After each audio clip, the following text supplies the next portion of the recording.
I still remember the sting of Natalie's words echoing in my ears. Rot in your shack, stinking old woman. She had just shoved my suitcase onto the gravel driveway, her manicured fingers trembling with disdain, while my own son, the boy I had raised alone after his father's early death, stood by in silence. The luxury penthouse in Nashville with its marble countertops and rooftop pool had gone to Stephen, while I inherited nothing but a forgotten cabin in the Smoky Mountains.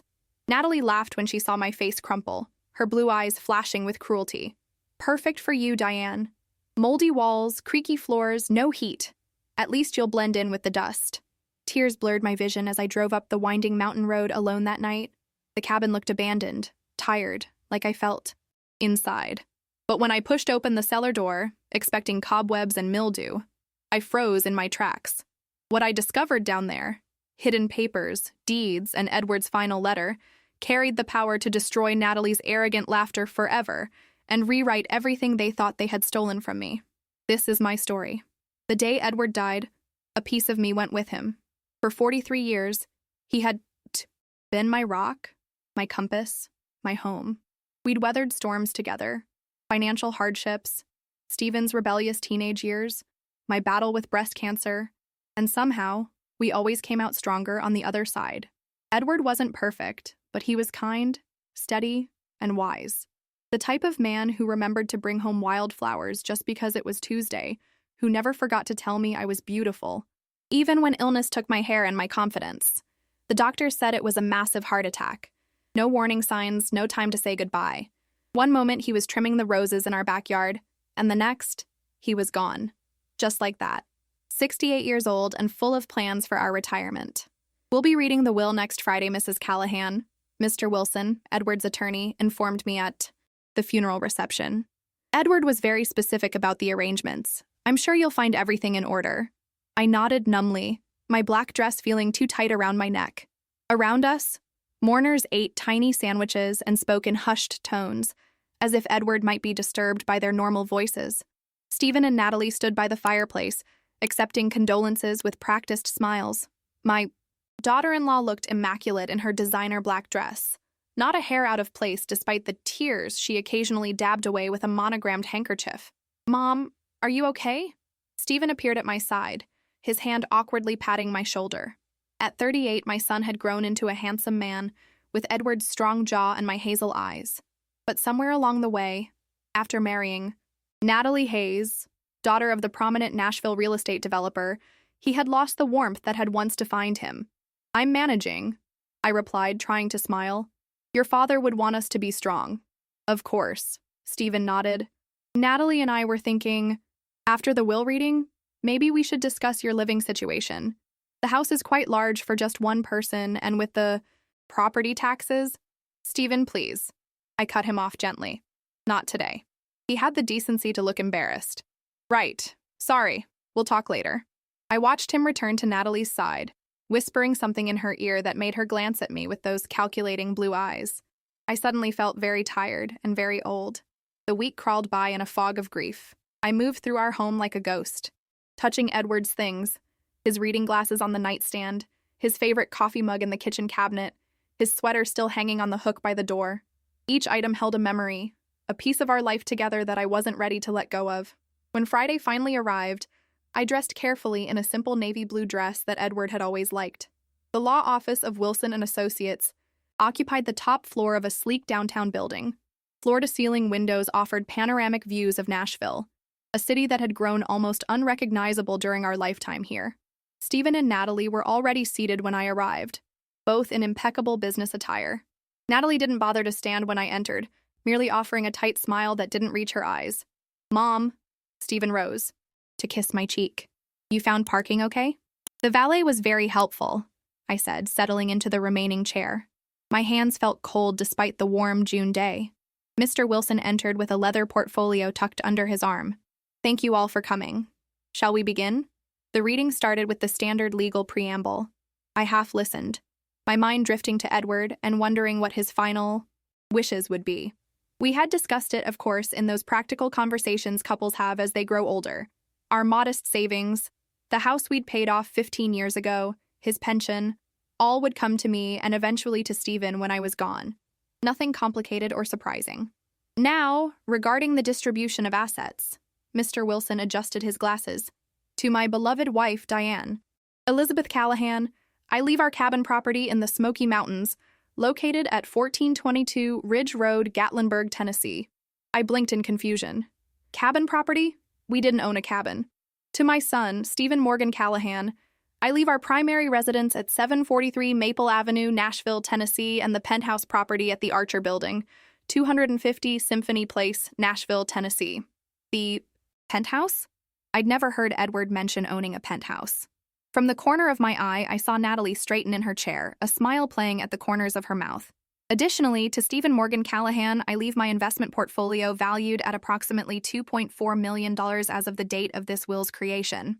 The room seemed to spin around me. $2.4 million? Where had that come from? Edward and I had lived comfortably but modestly. We drove sensible cars. We took occasional vacations. We had some savings, yes, but nothing like this. Mr. Wilson, I interrupted, my voice trembling, there must be some mistake. We don't own a cabin or a penthouse, and Edward never mentioned millions in investments. The attorney looked at me sympathetically. Mrs. Callahan, Edward was a very private man about his finances. The cabin was his grandmother's property. It's been in the family for generations. The penthouse was purchased 5 years ago as an investment property, and the portfolio has been building slowly over decades. And that's everything? I asked weakly. There are some personal effects mentioned, but yes, that covers the major assets. I sat back, in my chair, stunned. Edward had left me a cabin I didn't know existed while giving Stephen everything else. Our home of 30 years, a luxury penthouse, and millions in investments. It made no sense. Edward would never do this to me, would he? Stephen cleared his throat. When can we expect to take possession of the properties, Mr. Wilson? Immediately. The paperwork is ready for signatures. Today. Natalie's hand found Stephen's knee and squeezed triumphantly. I could almost hear her thoughts. Finally, we're moving up in the world. I don't understand, I said, more to myself than anyone else. Mr. Wilson handed me a sealed envelope. Edward left this for you as well, Mrs. Callahan. His instructions were to give it to you privately after the reading. I took the envelope with numb fingers, Edward's familiar handwriting spelling my name across the front. Whatever explanation it contained would have to wait. I couldn't bear to read it in front of Stephen, and especially not in front of Natalie's smug face. As we left the office, reality began to sink in. I had just lost my home, my financial security, and apparently my husband had been keeping secrets from me for years. The weight of betrayal settled over me like a heavy blanket. Mom, Stephen approached as we waited for the elevator. We should discuss when you can move out. Natalie and I are planning to sell the house and sell our home? The words caught in my throat. It's in a prime location, Natalie chimed in, not bothering to hide her eagerness. The market is hot right now. We could get well over asking price. The elevator doors opened and I stepped inside, feeling as if I were descending into a nightmare. 2 weeks should be plenty of time, Natalie declared 3 days later, standing in Stephen's, living room with a clipboard in hand. We've already had the property appraised. Once you're out, we'll need to update the kitchen and bathrooms before listing. I sat on the sofa, the same sofa where Edward and I had spent countless evenings watching old movies, trying to process her words. 2 weeks to pack up 43 years of marriage, of memories, of life. I haven't even had time to properly grieve, I said quietly. Natalie's expression didn't soften. Grief doesn't pay property taxes, Diane. Besides, the cabin will be perfect for you. Quiet, remote, peaceful. Her voice dripped with false concern. I still hadn't visited the cabin. Somehow, driving up to an unfamiliar property that Edward had kept secret from me felt like a betrayal of its own. Instead, I'd been sleeping in our bed, now Stephen's bed, clutching Edward's pillow and trying to make sense of everything. I'll need more time, I insisted. There's so much to sort through, to pack. We can hire people for that, Natalie cut in. They can box everything up and send what you want to the cabin. The rest can go to donation or storage. These are my things, my memories. I can't just have strangers packing them up. Stephen walked in, looking uncomfortable but determined. Mom, Natalie's right. We need to move quickly on this. The sooner we sell, the better position we'll be in financially. Better? Position? I echoed incredulously. Stephen, Your father left you millions of dollars and a luxury penthouse. How much more do you need? He had the decency to look embarrassed, but only for a moment. It's not just about the money, it's about making smart decisions. This neighborhood is peaking in value right now. I looked at my son, really looked at him, and wondered when he had become this person. When had money and status replaced compassion and patience? When had Natalie's influence overtaken the values Edward and I had tried to instill? Fine, I said finally, too tired to argue. 2 weeks. The days that followed were a blur of sorting, packing, and crying when no one was looking. I'd open a drawer and find Edward's favorite tie, or a box of birthday cards he'd saved over the years, and the grief would hit me all over again. With each item I placed in boxes, I felt like I was packing away pieces of my heart. Stephen was rarely around, busy with work and making plans for renovating the house. Natalie, however, seemed to take a perverse pleasure in overseeing my exodus, often commenting on items that were outdated or suggesting I leave behind anything that wouldn't fit. The cabin aesthetic. I still hadn't opened Edward's letter. Some part of me was afraid of what I might find. More secrets, more betrayal, more proof that I hadn't known my husband as well as I thought. On the morning of my departure, I finally found the courage. Sitting on our bedroom window seat, the spot where I used to read while Edward gardened below, I carefully broke the seal. My dearest. Diane, if you're reading this, I've left this world too soon, and you're likely confused and hurt by the contents of my will. Please know that everything I've done has been for a purpose, and that purpose has always been to protect you. The cabin may seem like a humble inheritance compared to what I've left Stephen, but appearances can be deceiving. Trust me when I say that what awaits you there is far more valuable than anything I could leave on paper. Stephen has changed since marrying Natalie. I've watched with growing concern as her influence has pulled him away from the values we instilled. I fear what would happen to you if I left everything in your name. Natalie would find a way to take it all and you would be left with nothing. The cabin is safer. It's in your name alone, with protections that neither Stephen nor Natalie can touch. Go there. Explore it thoroughly, especially the cellar. You'll understand soon enough. And when you do, remember that I have always loved you more than anything in this world. Until we meet again. Edward, tears streamed down my face as I read and reread his words. Even in death, Edward was trying to protect me. But from our own son? And what could possibly be at the cabin that was so valuable? Mom, the moving truck is here.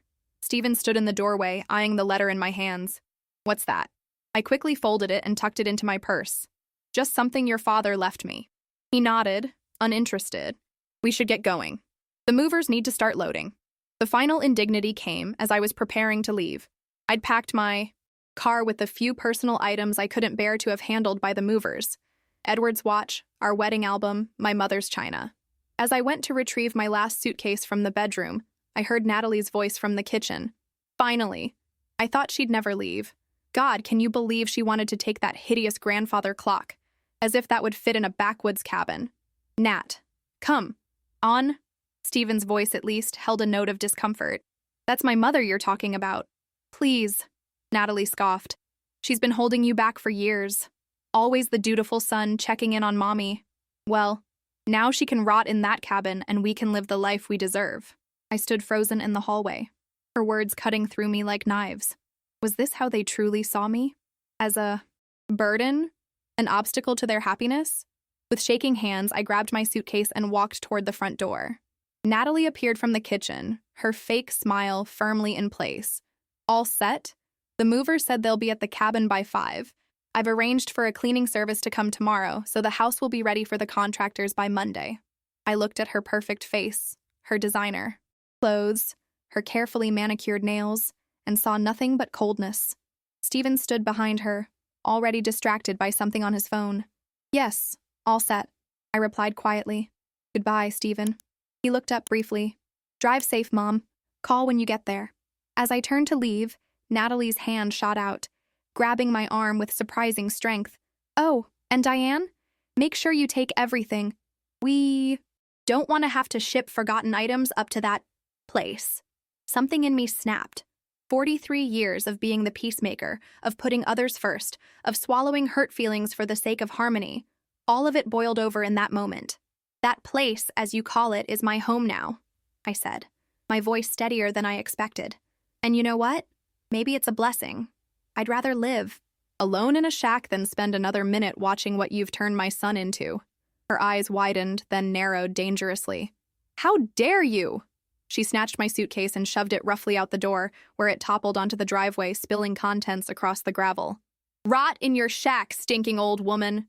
Stephen finally looked up from his phone. Natalie, that's enough. But it was. Too late. The damage was done. I stood there, staring at my scattered belongings, feeling every one of my 65 years. You'll regret this, I said quietly, looking at both of them. Not because I'll make you regret it, but because someday you'll realize what you've thrown away. And it won't be me you're sorry for. It'll be yourselves. I gathered my dignity along with my scattered clothes, loaded everything into my car, and drove away from the only home I'd known for decades. Tears blurred my vision as I navigated the familiar streets of Nashville one last time, heading toward the unknown. Edward's letter crinkled in my purse. Explore it thoroughly, especially the cellar. Whatever awaited me in the Smoky Mountains, it had to be better than what I was leaving behind. As the city. Skyline faded in my rearview mirror. I made a promise to myself.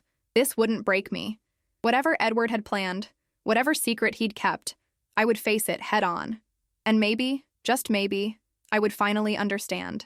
The drive to the Smoky Mountains took nearly 4 hours. As Nashville's urban landscape gave way to rolling countryside, and eventually the misty blue ridges that gave the mountains their name. My emotions cycled between grief, anger, and a strange sense of anticipation. Edward's letter had planted a seed of curiosity that grew with each mile.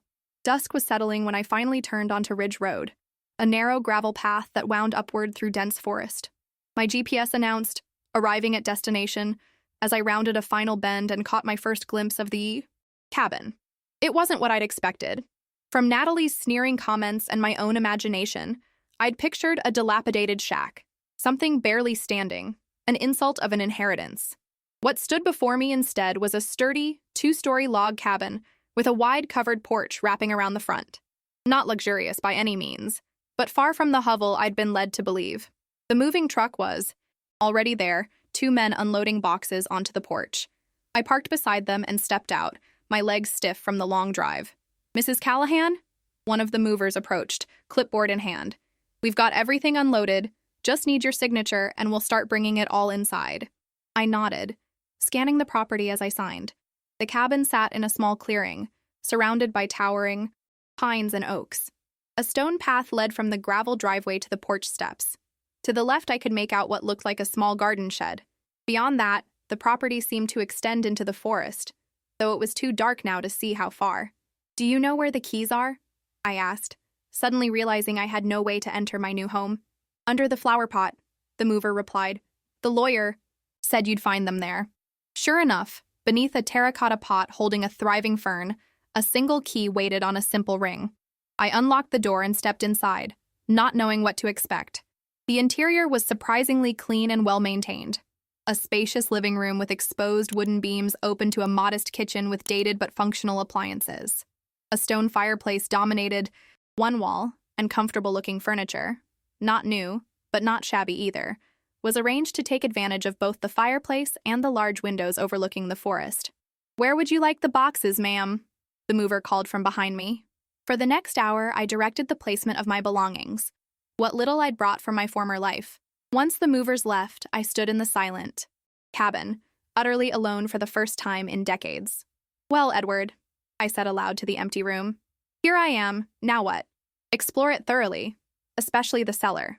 Right, the cellar.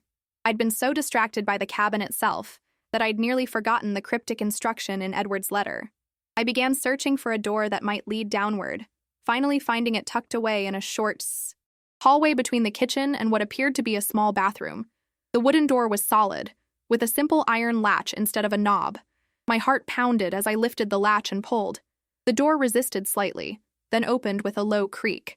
Cool air wafted up from below, carrying the earthy scent of stone and soil. A light switch was mounted on the wall just inside the doorway.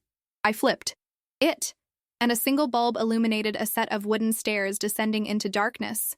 Taking a deep breath, I began my descent, one careful step at a time. The stairs were sturdy despite their age, each plank smooth from years of use.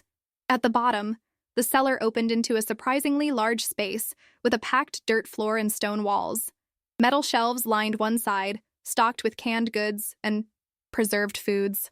Someone had been maintaining this place regularly. But it was what stood in the center of the room that made me freeze in my tracks.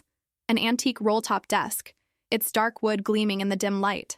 Edward's desk, the same one that had been in his study for as long as I could remember, the one that had mysteriously gone to donation 2 years ago when we'd redecorated. On top of it sat a leather-bound ledger, a stack of folders, and a small wooden box. With trembling hands, I approached the desk. A sealed envelope, similar to the one Mr. Wilson had given me, lay atop the ledger, my name written in Edward's familiar handwriting. I opened it slowly, half afraid of what I might find. My darling Diane, if you're reading this, you found your way to the cellar just as I hoped. You would. What you'll discover here may come as a shock, but please understand that secrecy was necessary for your protection. The cabin belonged to my grandmother, Rose Whitmore. What few people know is that Rose owned not just this cabin, but the surrounding 500 acres of land. When the Great Smoky Mountains National Park was established, much of her property was exempted due to a special arrangement with the government. In the ledger, you'll find documentation of mineral surveys conducted 10 years ago. The eastern portion of this property sits atop one of the largest lithium deposits in the eastern United States. The folders contain offers from mining companies, offers I've declined because the terms weren't right. I kept this from you not because I didn't trust you, but because I knew our son too well. Stephen has a good heart, but he's weak when it comes to Natalie's influence. If they had known about this property's true value, they would have found a way to take it from us both. The wooden box contains the original deeds and updated surveys. Everything is in your name now. You have options, Diane. You can sell the mineral rights for a substantial sum. You can sell the entire property. Or you can hold on to it and use it as leverage for something greater. Whatever you decide, know that I trust your judgment completely. You have always been the wisest person I've known. All my love, Edward. I sank to my knees on the dirt floor, the letter clutched to my chest. Tears flowed freely down my cheeks. Not tears of grief this time, but of relief, of understanding. Edward hadn't betrayed me. He'd protected me in the only way he knew how. With shaking hands, I opened the ledger. Pages of geological surveys, property assessments, and valuation reports filled the thick book. Numbers jumped out at me. Estimates of lithium deposits worth millions, potentially tens of millions, depending on extraction rights and market values. The folders contained correspondence with mining companies, environmental impact assessments, and draft contracts that had never been signed.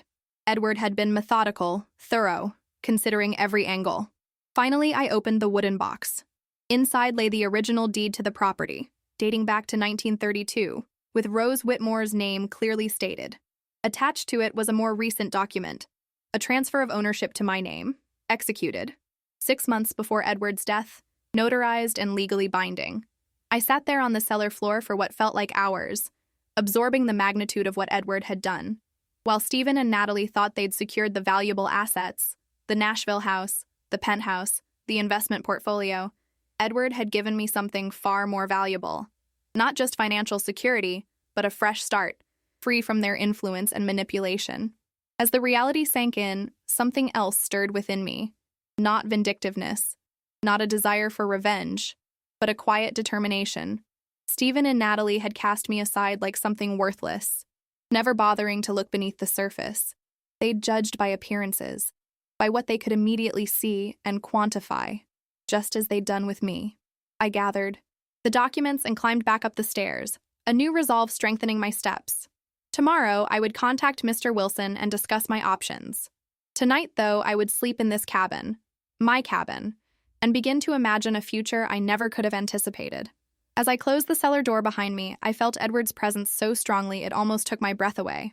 He had given me one final gift, not just financial security, but the freedom to redefine myself on my own terms. Thank you, I whispered to the quiet room. I won't waste it. Morning arrived with golden light filtering through pine trees and the distant chorus of birdsong.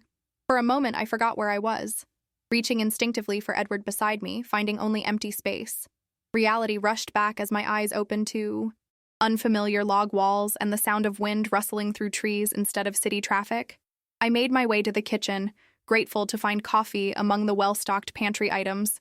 As the coffee brewed, I stood at the large window overlooking the back of the property. In daylight, I could see that the cabin sat on a gentle slope. Beyond a small clearing, the land descended into a valley, then rose again toward distant ridges wrapped in their characteristic blue haze. 500 acres. The scale of it was difficult to comprehend.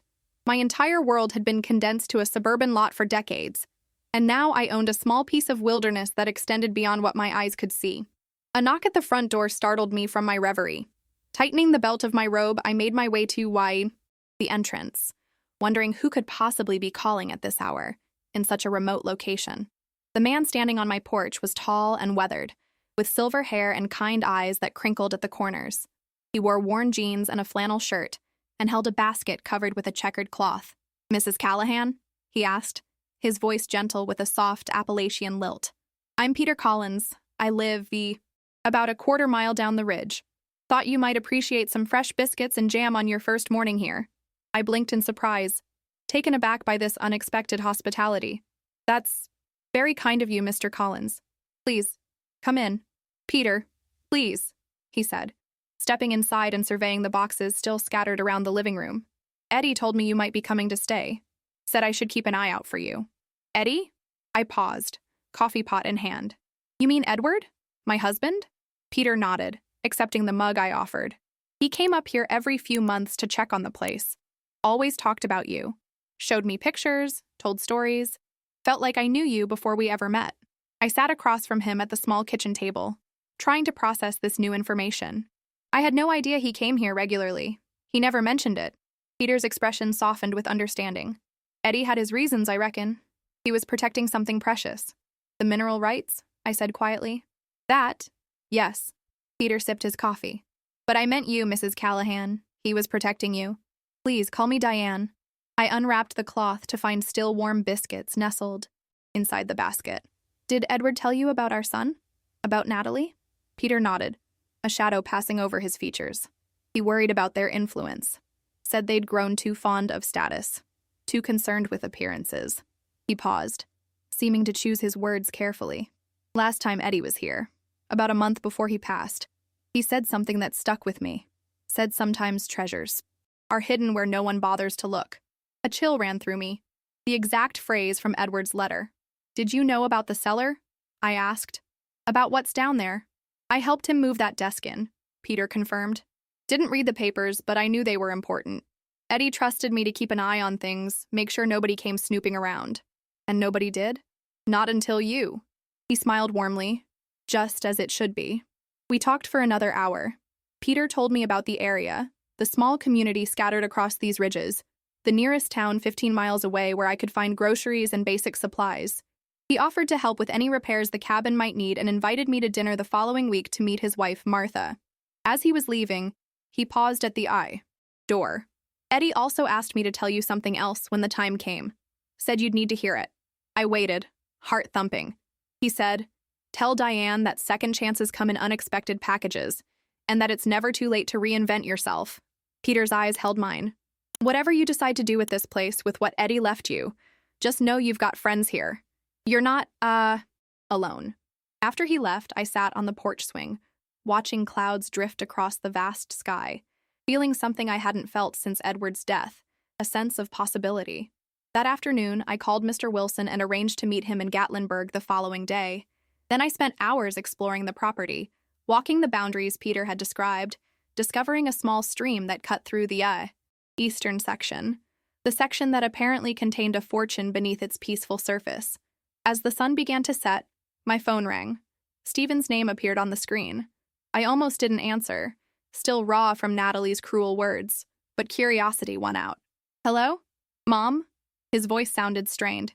"Just checking to make sure you arrived safely. You didn't call." "I'm fine, Stephen. The cabin is, perfectly adequate." A pause. "Good. That's good. Listen, we found some of your things that didn't make it into the moving truck. Old photo albums, some jewelry boxes. Natalie thought you might want them." I could almost hear her in the background, coaching him on what to say. Natalie, suddenly concerned about my photographs and jewelry after calling me a stinking old woman just yesterday. "How thoughtful," I replied neutrally. "Perhaps you could ship them?" "Actually, we were thinking we might drive up this weekend. See the cabin. Make sure you're settling in okay." Now I understood. They wanted to assess the property, see if there was any value they'd overlooked. Perhaps they'd already spoken to a real estate agent about the potential for vacation rentals in the area. This weekend won't work for me, I said, surprised by my own firmness. I have plans. Plans? What plans could you possibly have out in the middle of nowhere? The dismissive tone in his voice sparked something in me, a quiet indignation that had been building since the will reading. That's not really your concern, is it, Stephen? I'll let you know when I'm ready for visitors. Until then, please respect my privacy. I'm still processing your father's death and recent events. Silence stretched between us. Finally, he said, "Fine. Call if you need anything," and hung up without saying goodbye. I stared at the phone, feeling a complex mix of emotions. Sadness for the son I'd raised and somehow lost. Anger at how easily he'd chosen Natalie's values over the ones Edward and I had instilled in him. But also, surprisingly, a sense of liberation. For perhaps the first time in my adult life, I didn't have to consider anyone else's needs or feelings above my own. No husband to care for, no son to worry about. Just me, this cabin, and the decisions that lay ahead.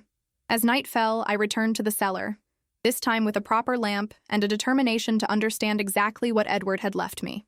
Hours passed as I reviewed documents, studied maps, and read through correspondence with mining companies. By midnight, I had a clearer picture.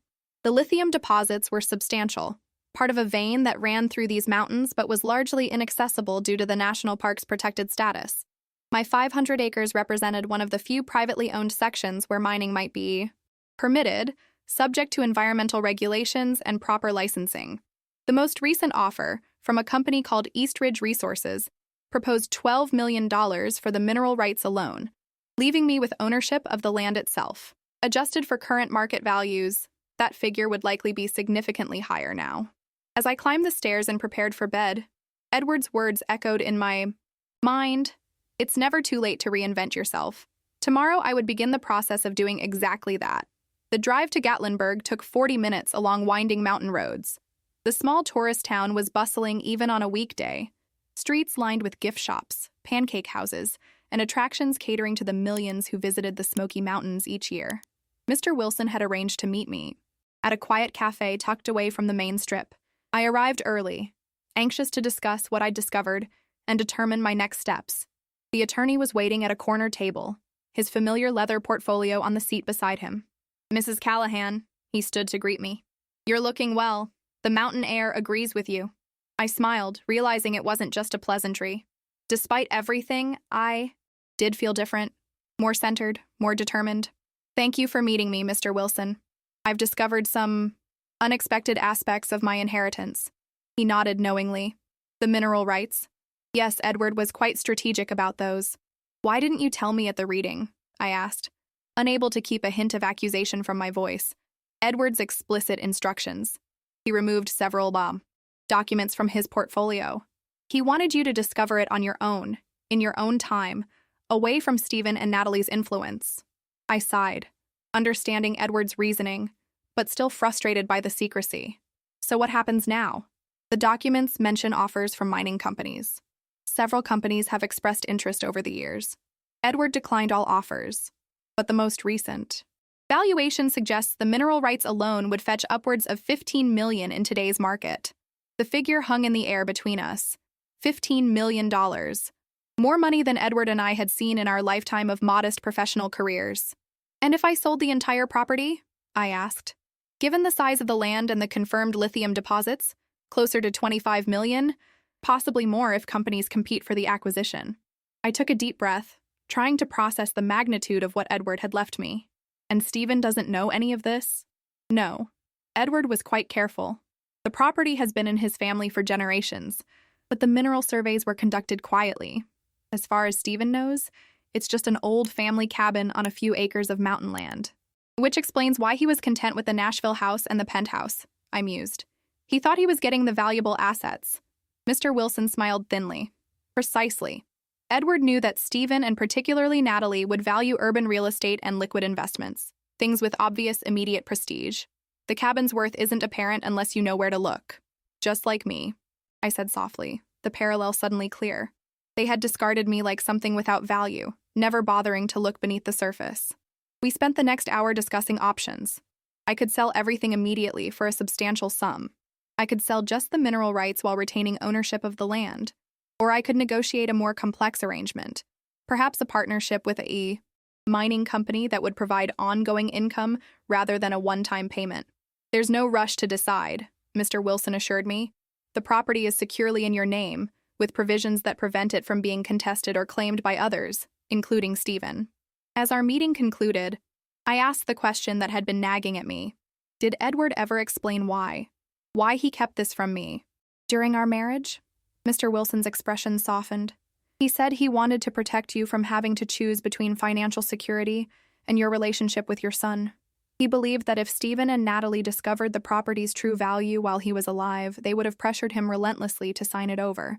And if they discovered it after his death, but while it was in your possession, they would have manipulated you into sharing or transferring ownership.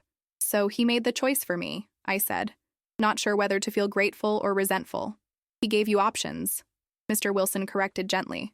The cabin, the mineral rights, the choice of what to do with them, they're all yours now, free from obligation or influence. That was his gift to you. As I drove back to the IIT cabin, my mind whirled with possibilities. $15 million would transform my life completely. I could buy a beautiful home anywhere I wanted. I could travel the world. I could establish a foundation or support causes I believed in. Or I could stay right here, in this peaceful cabin, and simply live on my own terms. By the time I reached the gravel driveway, I'd made at least one decision. I wouldn't tell Stephen or Natalie about the mineral rights. Not yet. Perhaps not ever. Let them believe they'd secured the valuable inheritance while I was left with nothing but a moldy shack. The irony was too perfect, the justice too poetic to disrupt. As I stepped onto the porch, I noticed a sleek black SUV parked behind my car. My heart sank. I knew that vehicle. It was Stephen's. Despite my explicit request for space, they had come anyway. Before I could even put my key in the lock, the door swung open. Natalie stood in the doorway, her designer outfit absurdly out of place against the rustic cabin backdrop. "There you are!" she exclaimed with false brightness. "We've been waiting for hours. Where have you been?" "I told Stephen this weekend wouldn't work for me," I replied calmly, stepping around her into my own home. Stephen sat on the sofa, looking uncomfortable, but determined. "Mom," he began, rising to his feet. "We were worried. You're out here all alone, miles from anywhere. We wanted to make sure you were okay. As you can see, I'm fine." I set my purse down, keeping Edward's documents safely inside. "How did you get in?" "The door was unlocked," Natalie said, dismissively. "Honestly, Diane, that's not safe. Anyone could walk in." I knew for a fact I'd locked the door when I left. They must have found the spare key Peter had mentioned was hidden under the back porch step. "What's the real reason you're here?" I asked, too tired for pretense. Stephen and Natalie exchanged glances. "We brought the rest of your things," Stephen said, gesturing to a few boxes stacked by the wall. "And we wanted to discuss the future of this place." There it was, just as I'd suspected. "What about it?" I asked, keeping my voice neutral. Natalie stepped forward, all business now that pleasantries had been dispensed with. "We've been talking to a real estate agent who specializes in vacation properties. This area is becoming quite popular for short-term rentals, with some updates. Nothing major, just modernizing the kitchen, adding better bathrooms, maybe a hot tub on the deck. This cabin could generate significant income. And you're telling me this because we want to help," Stephen jumped in. "We could manage the whole thing, handle the renovations, the listings, the bookings. You wouldn't have to worry about anything. And the profits would be split, I assume?" I asked, already knowing the answer. "Well, considering our investment in the renovations and the ongoing management, we thought a 70-30 split would be fair," Natalie said. 70% to us, 30 to you." I almost laughed out loud at the audacity. They wanted me to hand over my multi-million-dollar property so they could turn it into a vacation rental and give me a pittance of the profits. "That's a generous offer," I said carefully. "But I'm comfortable here. I don't think I want to turn my home into a rental property." Natalie's smile faltered. "Diane, be reasonable. This place is in the middle of nowhere. It's not practical for someone your age to live here permanently. What about medical care? Groceries? Social interaction? I'm managing just fine," I replied. "And I've made some friends locally." Stephen looked skeptical. "In 2 days?" Mom, come on. We're trying to help you make the most of what Dad left you. The irony was almost too perfect. I bit my tongue to keep from revealing the truth, that what Edward had left me was worth far more than what they'd received. I appreciate the concern, I said, moving toward the door in a clear indication that our conversation was ending. But I've had a long day, and I'd like some time alone now. Natalie opened her mouth to argue, but Stephen, perhaps sensing my resolve, placed a hand on her arm. Let's go, Nat. Mom's tired. To me, he added, we're staying in Gatlinburg tonight. We'll come back tomorrow to continue this discussion when you've had some rest. That won't be necessary, I said, firmly. As I told you on the phone, I'm not ready for visitors. I need time and space to grieve and adjust. Please respect that. Stephen looked taken aback by my assertiveness, but nodded reluctantly. Natalie's expression hardened into barely concealed annoyance. As they left, I heard Natalie mutter, "This isn't over, she can't stay here forever." I locked the door behind them, checking twice, and sank into a chair, emotionally drained from the confrontation. But beneath the exhaustion, a strange sense of satisfaction bloomed. For the first time in years, I had stood my ground against their manipulation, and it felt remarkably good. That night, I couldn't sleep. I kept replaying the confrontation with Stephen and Natalie, imagining all the things I could have said, should have said. I thought about the documents in my purse, the millions of dollars literally beneath my feet, and the knowledge that I now held in my hands. Power. That's what it was. Not just financial power, but the power that comes from knowing your own worth when others have underestimated you. Dawn found me sitting on the porch swing, watching the sun rise over the misty ridges, a fresh cup of coffee warming my hands. In the clear light of morning, my path forward seemed suddenly obvious. I would not sell the property. Not yet anyway. I would not tell Stephen and Natalie about the lithium deposits, and I would not allow them to bully me into any arrangements that benefited them at my expense. Instead, I would take some time to truly consider what I wanted for the remainder of my life. Edward had given me not just financial security, but freedom. Freedom from obligations, from others' expectations, from the constant pressure to put everyone else's needs before my own. My phone chimed with a text message from Stephen. Coming by at 10 with realtor, please be home. Not a request, an instruction. I texted back simply, no. 3 dots appeared immediately, disappeared, reappeared. Finally, Mom, you're being difficult. We're trying to help. I don't need your help, I replied. I need your respect. Do not come today. I will contact you when I'm ready to talk. I turned off my phone, knowing Natalie would likely start calling when Stephen's texts failed to produce the desired result. Then I got dressed and drove to Peter Collins' house, following the directions he'd given me. His home was a larger, more modern version of my cabin, with expansive windows and a wraparound deck that offered stunning views of the mountains. Peter and his wife Martha welcomed me warmly, ushering me into their cozy kitchen where fresh coffee and homemade muffins awaited. Stephen and Natalie showed up yesterday, I explained after declining their hospitality. They want to turn the cabin into a vacation. Rental. They're coming back today with a realtor. Peter's weathered face creased with concern. And you don't want that? No, I confirmed. I don't want to see them at all right now. I'm not ready. Martha, a petite woman with silver-streaked dark hair and kind eyes, reached across the table to pat my hand. You can stay here today if you'd like. Wait them out. I considered the offer. Actually, I have a better idea. Could you recommend a good local attorney? Someone who knows property law in this area? Peter nodded. Sarah Jenkins in Gatlinburg. She helped us when we were having boundary issues with a developer a few years back. Tough as nails, but fair. Perfect. I pulled out my phone and turned it back on, ignoring the missed calls and texts that immediately appeared. Can I use your phone to call her? I'd rather Stephen and Natalie not be able to track me through my cell. By noon, I was sitting in Sarah Jenkins' office in downtown Gatlinburg.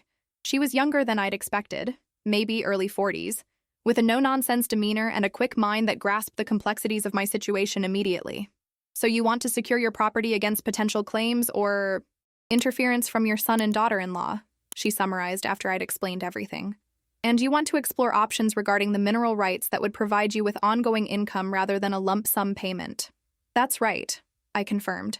I also want to make sure that if anything happens to me, the property and its value are protected from their influence. Sarah nodded, making notes. We can set up a trust to hold the property.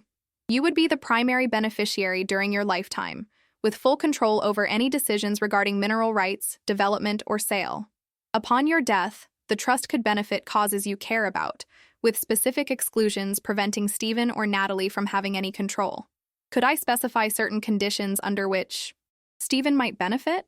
I asked, thinking of my son, not as he was now, under Natalie's influence, but as he could be. Absolutely. We could include provisions that would allow Stephen to receive benefits if certain conditions are met, such as community service, ethical business practices, or other benchmarks you consider important. We spent the next 2 hours outlining the structure of the trust and, discussing potential partnerships with mining companies that would allow for environmentally responsible lithium extraction while providing me with substantial ongoing income. I'll draft the paperwork right away, Sarah promised. In the meantime, I can send a formal notice to your son and daughter-in-law instructing them not to trespass on your property without explicit invitation. Is that really necessary? I asked, hesitant to escalate the situation to legal threats. Based on what you've told me, yes, Sarah said firmly. They've already entered your home without permission once. Clear boundaries need to be established now, before patterns of behavior become entrenched. As I left her office, I felt lighter than I had in months.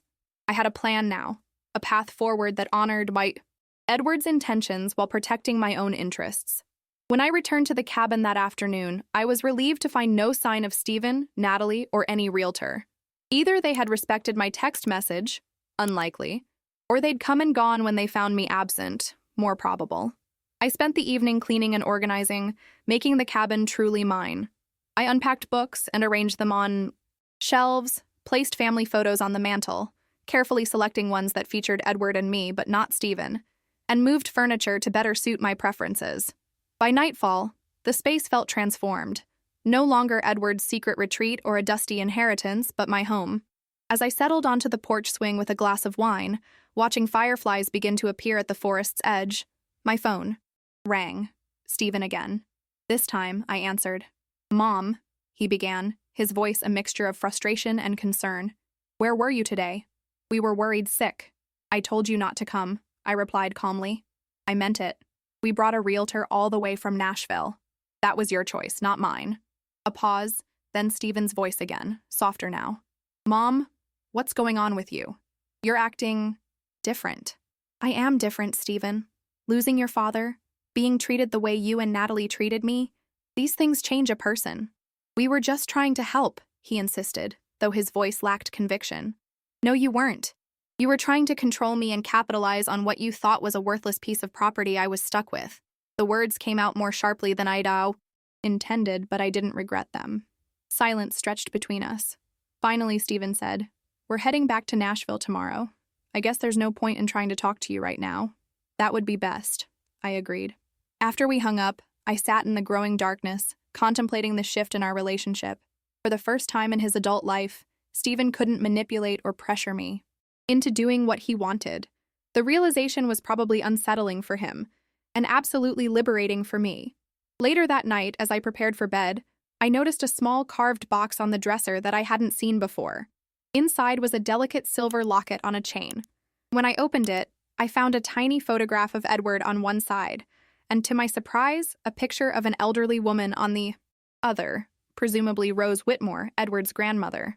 A note tucked into the box read simply, For Diane, a connection to the past and a guardian for the future. Love, E. I fastened the locket around my neck, feeling a profound connection not just to Edward, but to this place, to the land that had been in his family for generations and now was entrusted to me. Tomorrow, I would call Sarah Jenkins and finalize the trust. I would meet with Mr. Wilson to discuss the best approach to the mining companies, and I would begin to envision a new purpose for my unexpected wealth, one that would honor Edward's memory and perhaps, in time, help heal the rift with my son. For tonight, though, I would sleep peacefully in my cabin, secure in the knowledge that I was exactly where I was meant to be. 6. Months passed in a blur of paperwork, meetings, and decisions. Winter descended on the Smoky Mountains, blanketing the forest in pristine white and transforming my cabin into a scene from a holiday card. I'd grown accustomed to the rhythm of mountain life, the early mornings with coffee on the porch watching deer graze at the forest's edge, afternoons spent reading or exploring my property, and evenings often shared with Peter and Martha Collins, who had become true friends. The trust was established, securing the property and its mineral rights against any future claims. After careful consideration and extensive environmental impact studies, I'd partnered with Ecolithium, a company committed to sustainable mining practices. Their proposal included not only generous royalties but also a commitment to restore any disturbed land and employ local workers. Operations wouldn't begin for another year. Permits and preparations took time, but the initial signing bonus alone had deposited $5 million into my trust. I hadn't spent much of it yet, just enough to make the cabin more comfortable, updated heating, a proper home office, and reliable internet. I'd also hired a local contractor to build a small guest house near the main cabin, though I wasn't yet sure who might stay there. As for Stephen and Natalie, our communication had been minimal. A few terse phone calls, mostly initiated by me out of maternal obligation rather than desire. Christmas had come and gone without a visit. They'd invited me to Nashville, but I'd declined, unwilling to step back into their territory where old dynamics might easily reassert themselves.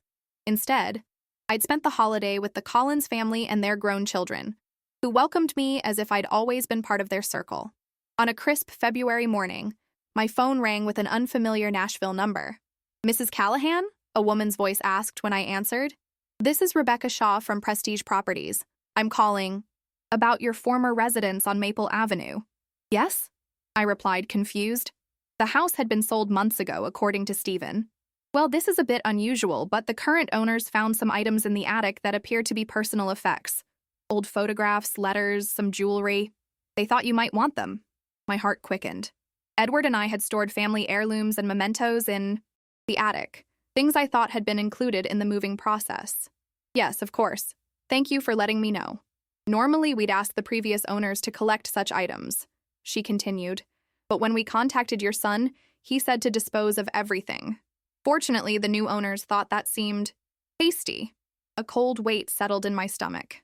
Stephen had instructed them to throw away my family photographs, my mother's jewelry, our history. "I'll come collect them. When would be convenient?" 2 days later, I found myself back in Nashville, the city skyline both familiar and strangely foreign after months in the mountains. The house on Maple Avenue looked different. New landscaping, a different color on the front door, but it still triggered a cascade of memories as I parked along the curb. The new owners, a young couple with a toddler, greeted me warmly. "We found everything boxed up in the far corner of the attic," the husband explained, leading me to their dining room where several cardboard boxes sat waiting. "Looked important. Family albums, that sort of thing." "Thank you for contacting me," I said, genuinely moved by their thoughtfulness. "These are irreplaceable memories." As they helped load the boxes into my car, the wife hesitated.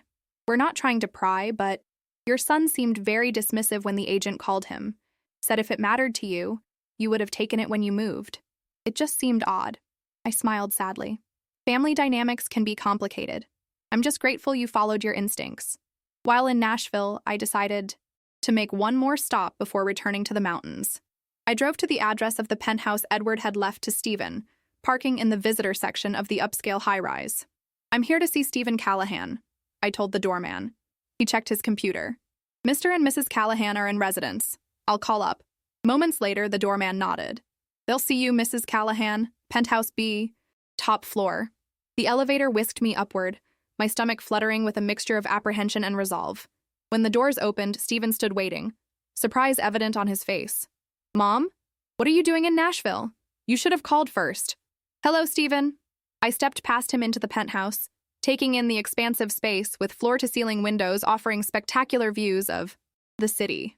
Modern furniture, abstract art, and sleek finishes created an atmosphere of calculated luxury.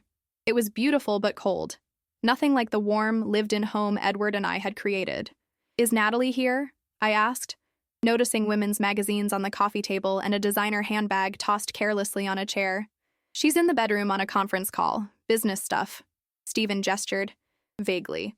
"Seriously, Mom, why the surprise visit?" "The new owners of our house found some things in the attic. Family photos, your grandmother's jewelry, letters your father and I wrote to each other when we were young." I watched his expression carefully. "When they contacted you about them, you said to throw everything away." Color rose in his cheeks. "I figured if they were important, you would have taken them." "They were in the attic, Stephen. I thought they'd been packed with everything else." Why would you tell strangers to dispose of our family history? He shrugged uncomfortably. We're trying to move forward, not dwell on the past. Natalie says what? The voice came from behind me.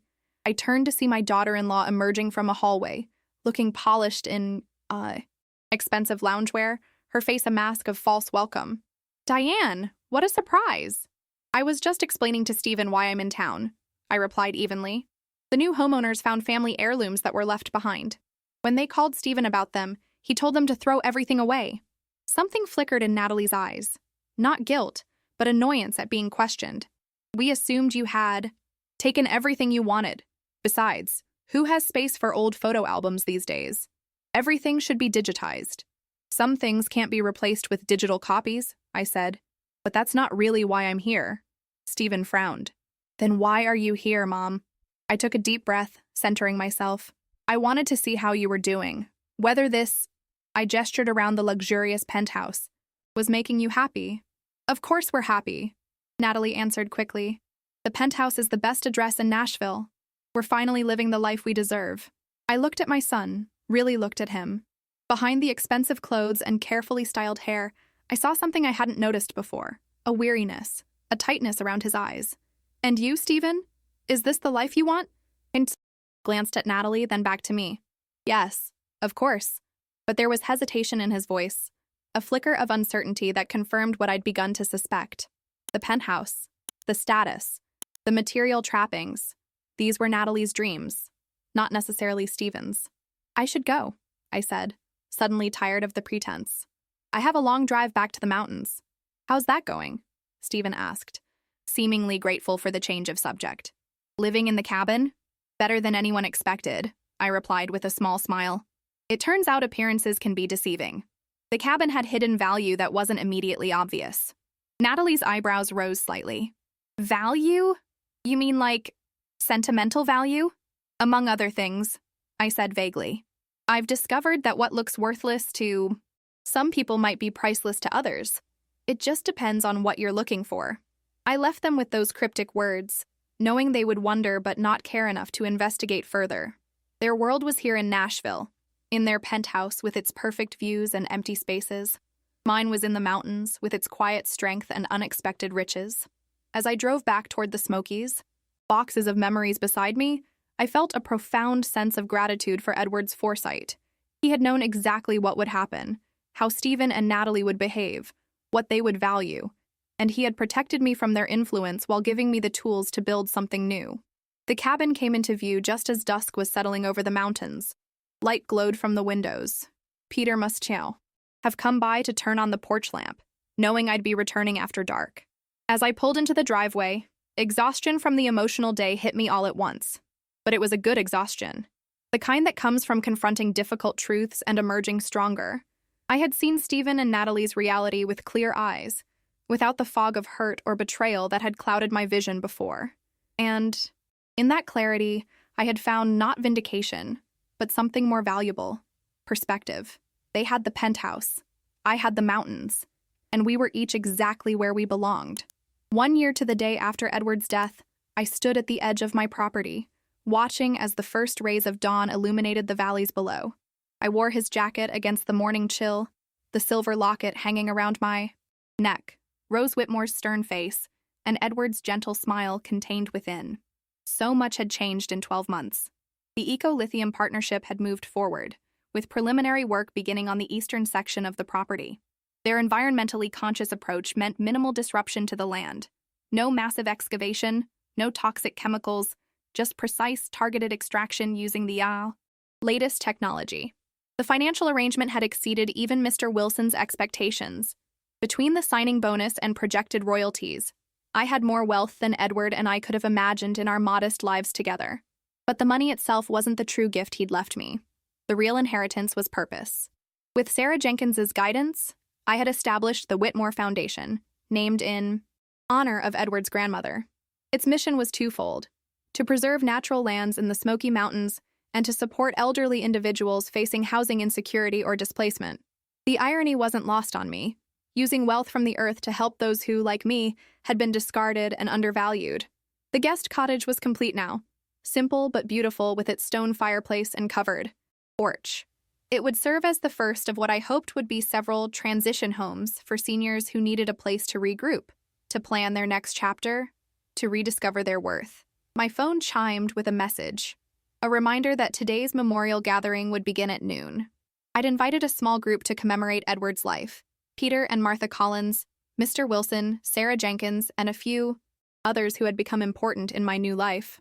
Notably absent from the guest list were Stephen and Natalie. That absence wasn't born from bitterness. In fact, I'd spoken to Stephen just last week, a civil if somewhat distant conversation. He'd mentioned that things at the penthouse were complicated, and that Natalie was spending more time at her parents' vacation home in Florida. Reading between the lines, I sensed their perfect life wasn't as perfect as they pretended. I'd considered inviting him today, extending an olive branch, but something told me the time wasn't right for either of us. We each had paths to walk, lessons to learn. Perhaps someday those paths would converge again, but I wouldn't force it. As I made my way back to the cabin, I spotted a familiar car coming up the driveway. Mr. Wilson, arriving early, as was his habit. "Good morning, Diane," he called, emerging from his vehicle with a small package in hand. "Beautiful day for a remembrance." Edward would have approved, I agreed, leading him onto the porch where coffee waited. "I have something for you," he said, settling into a rocking chair and placing the package on the table between us. Edward left.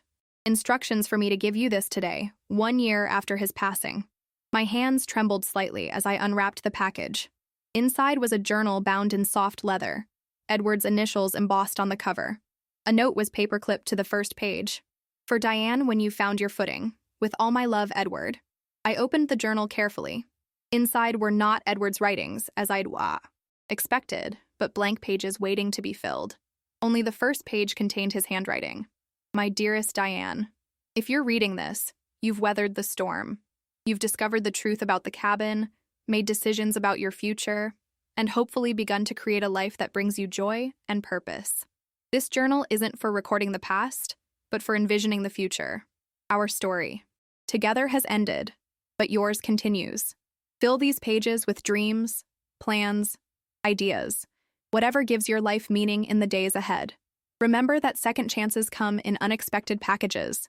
Mine came in the form of you, so many years ago. Yours has come in the form of this land, this opportunity, this freedom to reinvent yourself. I love you always." Edward tears blurred my vision as I traced his familiar handwriting. Even now, a year after his death, Edward was still caring for me, still encouraging me to look forward rather than back. "He was quite a man," Mr. Wilson said softly. "Yes," I agreed, wiping my eyes. "He saw things the rest of us missed." The rest of the day unfolded gently. Friends arrived, bringing food and flowers and memories of Edward. We sat on the expanded deck, overlooking the mountains, sharing stories and raising glasses to a man who had touched each of our lives in different ways. As dusk approached and guests began to depart, Peter lingered, helping me clear away dishes. "Diane," he said hesitantly, "there's something Eddie asked me to tell you when the time was right. I think today's the day." I paused, setting down the tray I was carrying. "What is it?" He knew about the heart condition months before he died. Doctors told him it could happen any time. A week, a month, a year. He chose not to tell you because he didn't want your last months together shadowed by fear and grief. The revelation hit me like a physical blow. Edward had known he was dying. All those careful preparations, the will, the hidden documents, the letters, he'd created them, knowing his time was limited. "He made me promise to check on you regularly," Peter continued. "Said you'd need time to adjust, to find your strength, but he never doubted you would." "Why tell me this now?" I asked, my voice barely above a whisper. "Because he wanted you to know, when you were ready, that every decision he made was with full awareness. Nothing was accidental or unconsidered. And he wanted you to know that he died at peace, secure in the knowledge that you would not just survive, but thrive."